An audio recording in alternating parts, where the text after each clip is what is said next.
If I had to start investing for my family from scratch tonight, there are 6 mistakes I would never make again. I've made most of them myself. None of them looks like a mistake while it happened. Here are all 6 with a simple fix for each one. Mistake 1. Waiting until the money feels ready. For most families, investing sits on a list called later. Later when the raise comes, later when the debt is gone, later when life calms down. I understand that. For the first 10 years of my adult life, I did not invest a single cent. I was a diving instructor having fun exploring shipwrecks, and I told myself money was a someday problem. The money never feels ready. There's no green light. The waiting is the mistake. And waiting has a real cost. It is not a bad stock. It is the quiet years where nothing is growing. Before mistake 2, do one thing for me. Drop one line in the comments, the one thing about investing that has kept your family on the sideline. Here's the fix any family can use this week. You pay yourself first.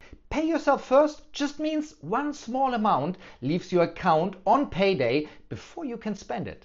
It can be tiny. The amount is not the point. The habit is the point.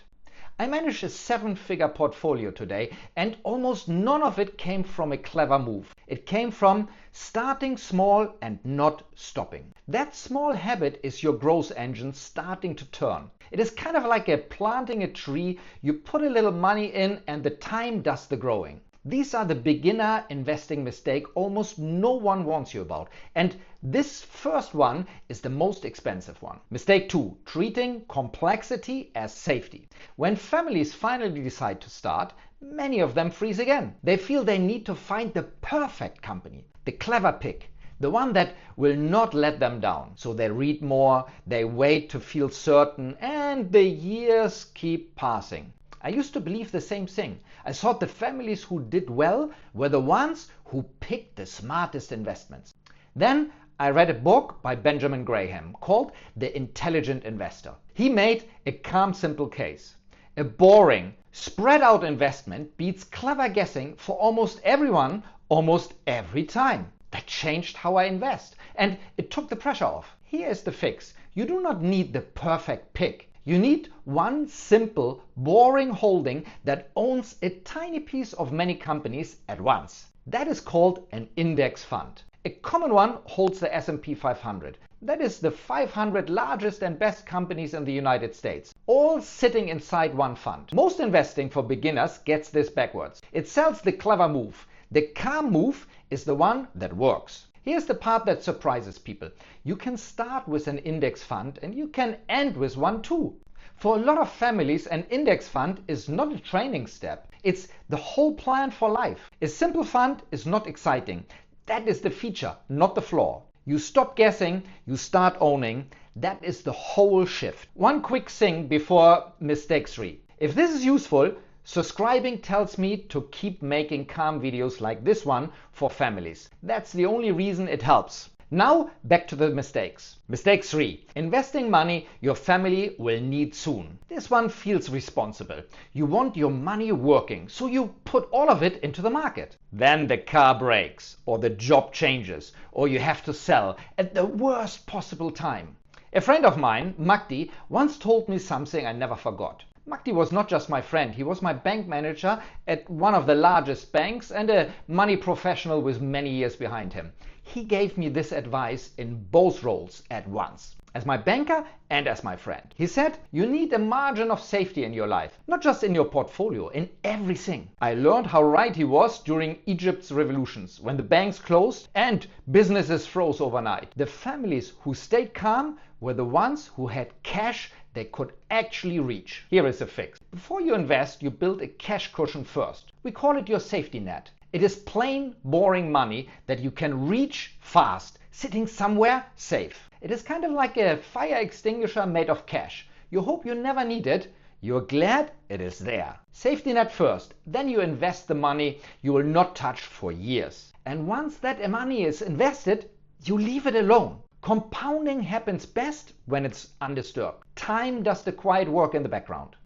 Every time you pull money out early, you interrupt that compounding. The safety net is the thing that lets you leave your investment undisturbed. Calm money on the bottom, growing money on the top. Mistake 4, doing it all alone. For a lot of parents, investing is a private thing, a closed-door subject. I grew up in a home exactly like that. Money was something the adults handled quietly. Nobody explained it, nobody was included. So for years, I did the same thing. I made money decisions in my own head and told no one. The problem is simple. When money lives in one person's head, it is fragile. If something happens to that person, nobody else knows the plan. And the family never learns because the family was never in the same room. Here's the fix. You make investing one calm conversation at the kitchen table. Your partner sees the plan. Your kids, who are old enough, get to listen. It does not need to be a lecture. It is one shared conversation repeated now and then. This is the money map method idea at its core. The money map method is kind of like a sat-nav for your family's money, where the whole family can see the entire route. Money decisions made together are stronger than money decisions made alone. Quick one. If a calm version of investing is something you want for your family, tap the like button. It helps other parents find this too. Mistake 5. Reacting to the headlines. The news is built to pull your attention. Markets up, markets down, always a crash is coming. So families buy when they feel excited and they sell when they are scared. That is the exact opposite of what works. I have watched the news try to scare me out of good decisions for more than 25 years. 2 revolutions, several market crashes. Every time the people who reacted to the headline lost the most. Here's the fix. You build a boring automatic system. Automation just means you set it up once and the money moves on schedule by itself. It is kind of like a cruise control for your finances. You still steer the big picture, the car handles the boring part. The system buys the same small amount every month, whether the news is good or bad. This has a name. It is called dollar cost averaging. It just means you buy a little at a time on a fixed schedule instead of all at once. Some months you buy when the prices are high. Some months you buy when the prices are low. Over the years, your average price settles at a good low level. There's one more rule you can add, and it's still simple. When the market is near its all-time high, you keep your amount exactly the same. You do not stop and you do not chase. When the market falls 10, 15 or 20% below that high, you double your amount for that month or this period. Lower prices are not the danger. For a family buying every month, lower prices are the sale and the discount you want. You're not guessing the market, you're owning it, slowly on a schedule. The headline changes every day. Your system does not. Mistake 6, never teaching the kids. This is the mistake that does not just cost you. It repeats. A child who never sees how investing works grows into an adult who is afraid of it. And then they wait, exactly like their parents did. I know this one from both sides. I was never taught any of this, not one conversation. So when my daughter was around 10, she saved up some pocket money and asked me a simple question. What do I do with the money I save? I could have given her a lecture. Instead, I showed her. We started with one simple fund. She watched a small amount of money grow on its own. She understood compound interest because she lived it, not because someone wrote it on a board. Here's the fix. You include the kids now, at whatever age they are.